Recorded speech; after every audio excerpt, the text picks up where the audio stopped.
Hi, everybody. I'm happy to have the opportunity to keynote and kickstart this second day of the Africa Early Stage Investor Summit. Uh, First of all, I would like to congratulate and thank VC for Africa and ABN for the significant contribution to the African entrepreneurship ecosystem. Since 13 years, you are doing great job by creating this ecosystem, and you have the full support of companies like Deloitte because we are convinced that having a strong entrepreneurship ecosystem is not an option for African development. It's a must. I'm Aristide Ouattara. I'm the managing partner of our risk advisory activity for Deloitte Afrique. And I'm also the innovation leader across Francophone Africa for Deloitte. I'm personally involved in spreading our entrepreneurship advocacy through the Deloitte Foundation. And also, we have create some mentoring program in order to help entrepreneurs in different locations within Africa.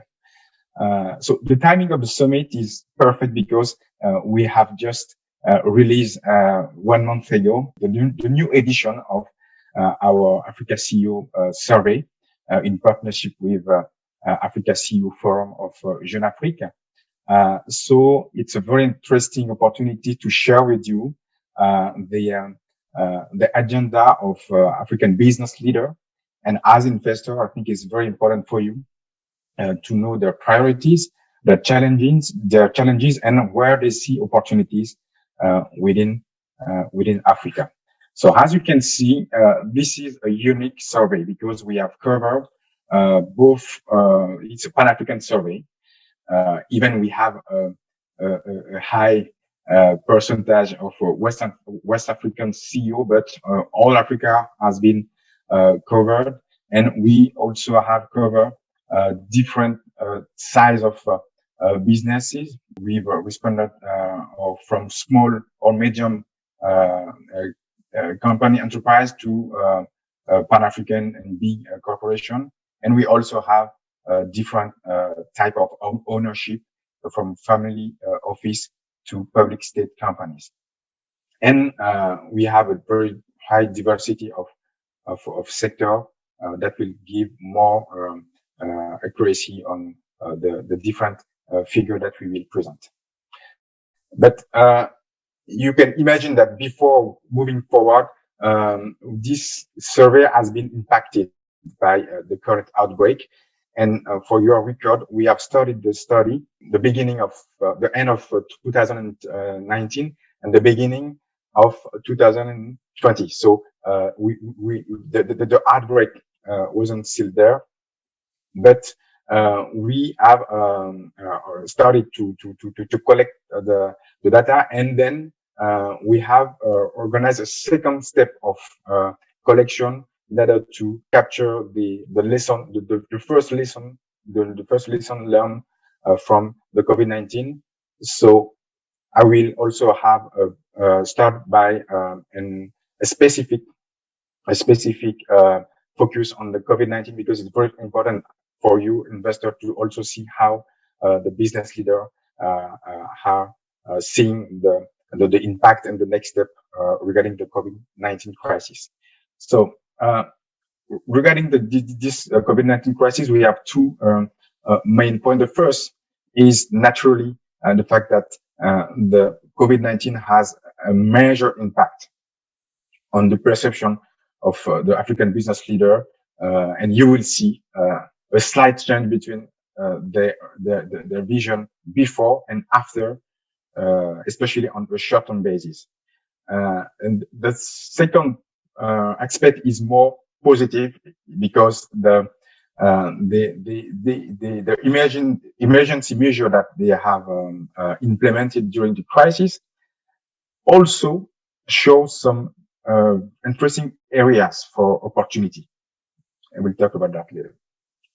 So when you see the figures, before the crisis, at the left of the slide, you will see that more than 80% of African business leader was optimistic on the economic prosperity of their country. Okay. So this was before the outbreak. And now, you see, the figures are quite reversed because, more than 75% now are quite worried. And this is very normal.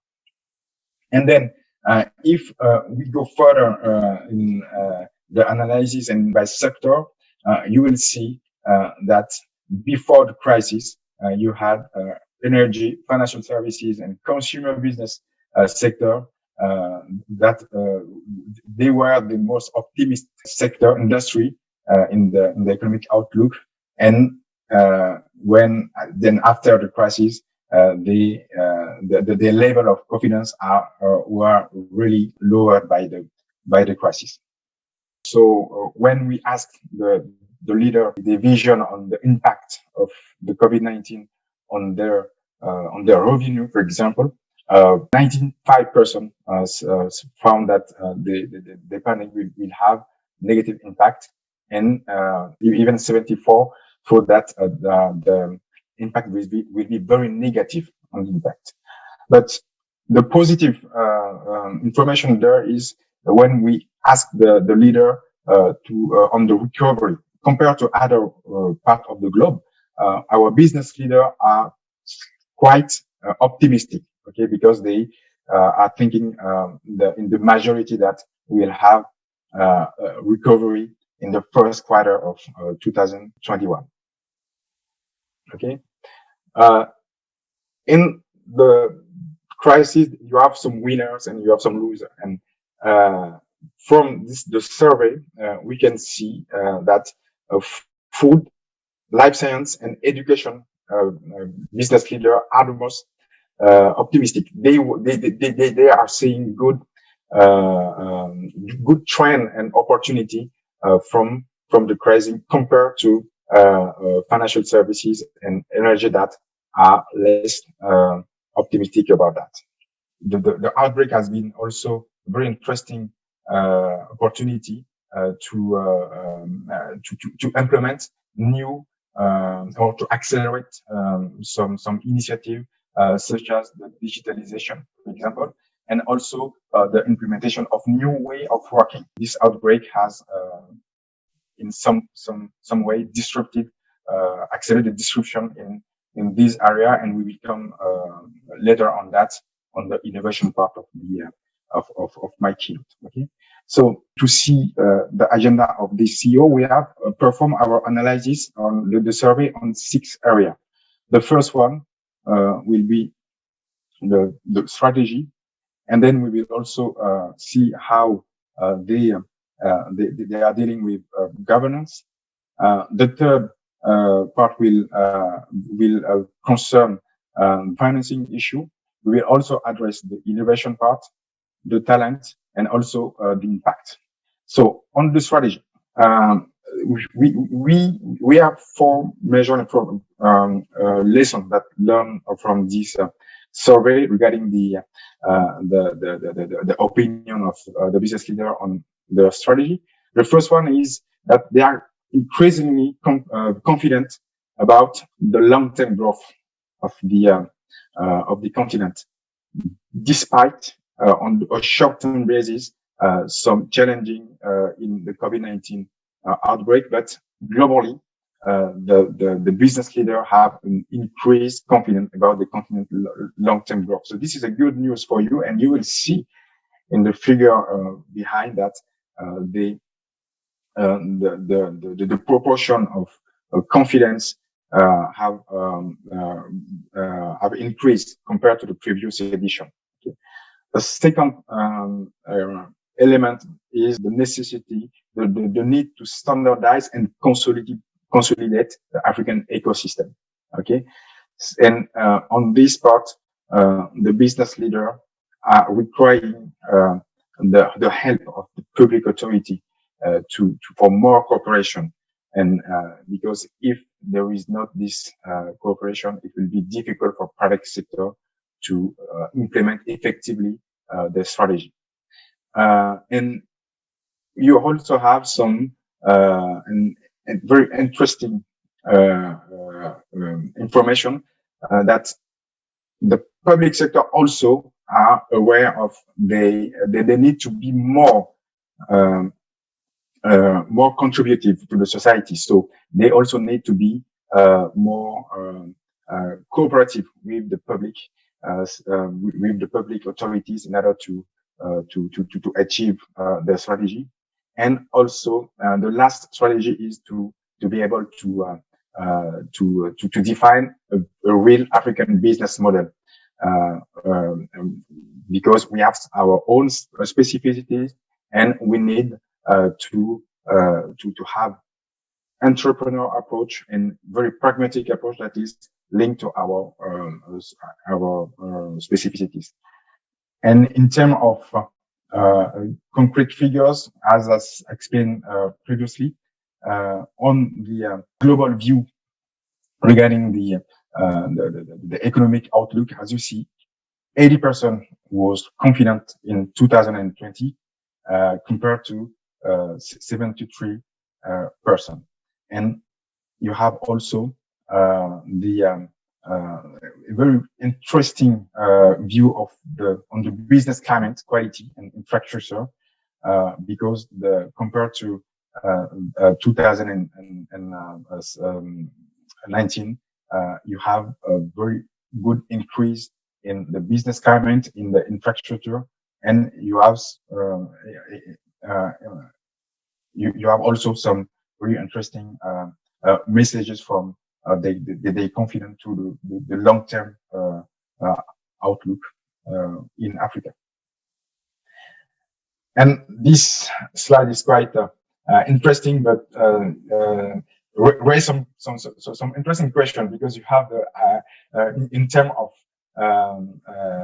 attractiveness of the countries, you have still Cote d'Ivoire, Kenya, Ghana, Senegal, and Rwanda.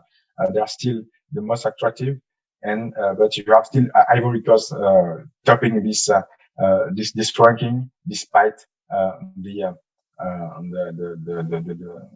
current political concern. But the Cote d'Ivoire appears to be the most attractive country within Africa.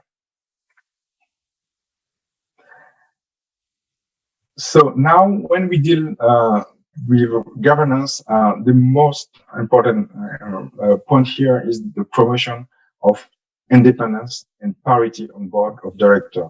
This is really the driving and lever for growth and performance. And in that, the good news is that the business leaders are increasingly more aware of the risk that threaten their groups, and they are becoming better prepared against them. Okay, so and the second one is the awareness of the increasing awareness of the business leader on the importance to have to have, for example, independent board members. This is a best practices that they are now implemented. It's a very good trend. And last but not least, those different business leaders have understand the importance to feminize their organization, but there's still a lot of improvement to make there. And then you have some interesting figure, for example, regarding the risk management. It was a good surprise for me to see that more than 41% of the business leader saying that they have advanced risk appetite framework. A risk appetite framework is very important when you have your integrated risk management framework, because risk need to be now see as a level of performance rather than only a regulatory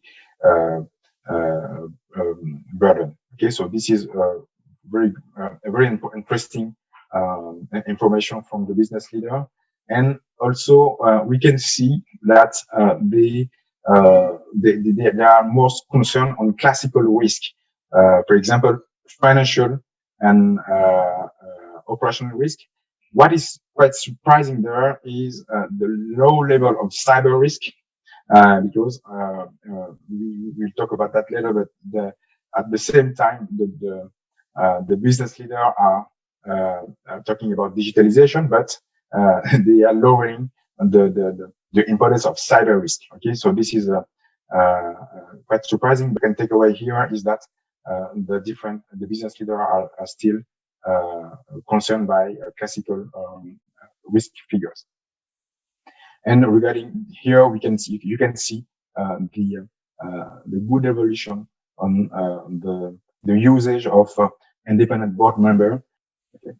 And the last figure regarding the gender equality, and you can see that the diversity is more driven by recruitment and equal pay rather than mixed management and executive committees, executive committee promotions. Okay.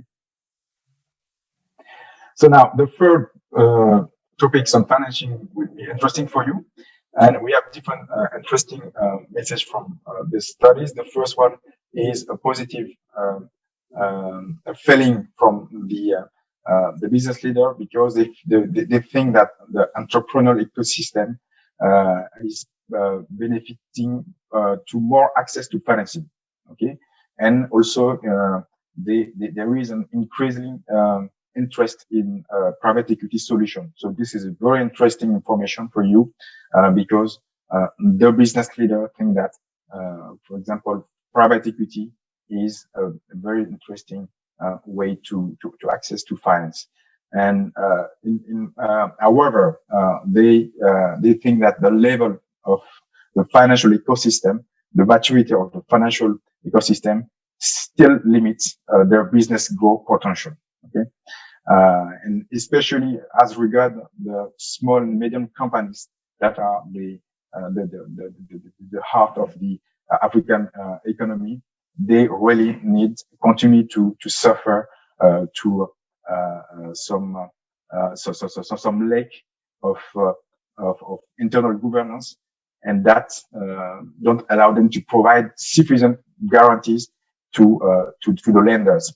And then those lenders has been especially impacted by the COVID-19, and that's why today the business leaders are quite worried about the financing of SMEs, since the banks and the classical financial institutions are facing themselves some issues and some difficulties related to the COVID-19 outbreak. And to finish, the business leader are praising for alternative mechanism of financing, such as guarantee fund, securitization, or local investment fund, in order to, for example, to go beyond the currency issues that also has some impact on the availability of the funding.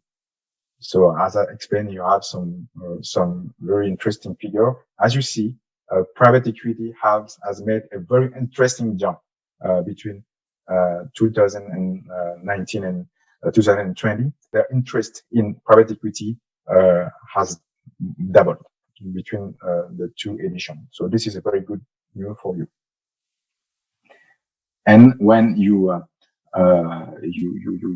go deeper and you see that the private equity is the most interesting source of funding for the business leader.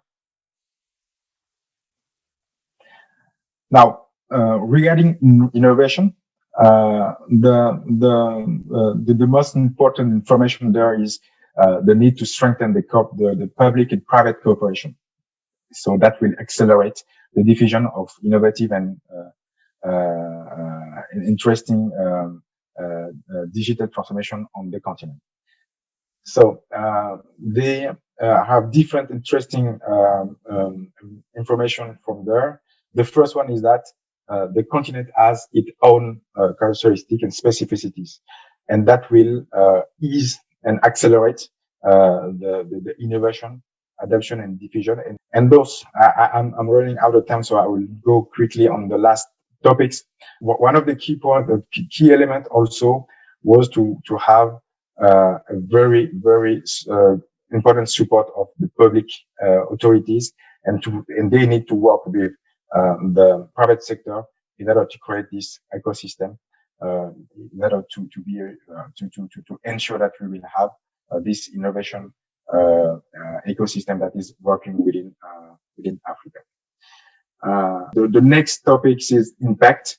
There is a very interesting evolution in the mindset of the business leader, because they are placing social and environmental issues at the heart of their strategy, because they are convinced that this is first of all a way to have an impact, and also to be competitive compared to in their markets. And the last topics, and very important topics, is the talent. The business leader are aware that developing African talent to enable the continent to achieve its grand ambition is a key element. And on this topic, the business leader have stated that there is a significant gap that persists between African education systems and the type of qualification they need in their companies. And the second topic is that they need to invest themselves in order to improve the skills of their employee, and also they need to help directly the different university or schools in order to give them the opportunity to prepare the student to integrate their companies. And the last point again is the importance of having a private and public sector cooperation in order to develop and adapt program in order to have some skills and some interesting profile that is suited to the need of the companies. Okay. So this is basically what I wanted to share with you. It's very challenging to cover all the topics in 20 minutes, and the main word is that the business leaders are really optimistic on a long-term basis, and this has not changed despite the current outbreak. But they are still some concern naturally on the current outbreak. But the business leaders are quite confident on the ability of the African economy to be resilient within this outbreak. And so this is a very interesting message for you investor, because the personally, and most of our business leaders think that we will get more opportunity than the other part of the world from this crisis. So thank you very much for your attention, and I will be very happy to share with you for further information and further insight from this survey. Thank you very much.